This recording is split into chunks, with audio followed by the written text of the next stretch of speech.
ਤੋਹੀਨ ਕਰਨ ਵਾਲੇ ਵੀ ਨਾ ਰਾਤ ਦੀ ਗੱਲ ਇੱਕ ਸਾਥੀ ਨੇ ਮੈਨੂੰ ਨਾ ਕਲਿੱਪ ਸੈਂਡ ਕੀਤਾ। ਉਹ ਇੱਕ ਐਡੀ ਐਡੀ ਦਾੜੀ वाला मैं ना भी वो बद अकीदा बद मजहब गुस्ताख अल्लाह दा रसूले पाक दा गुस्ताख है। 4-5 दिन हो गए ਉਹਦੀਆਂ ਵੀਡੀਓ ਬੜੀਆਂ ਘੁੰਮ ਰਹੀਆਂ।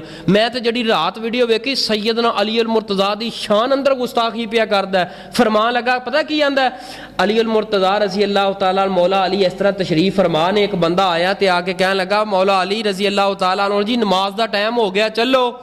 एक बारी क्या, 2 बारी क्या, तीसरी बारी क्या ना मौला अली फरमाते ने चुप कर कुत्ते दे आ बचिया।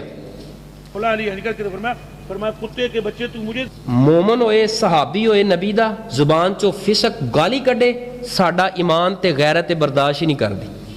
और उन्हें वादे किया है कि लफज ने सैयदना अली अल मुर्तज़ा दे उन्होंने ये बात कही है, उन्होंने गाली कढ़ी है नऊज़ बिल्लाह अस्तगफिरुल्लाह।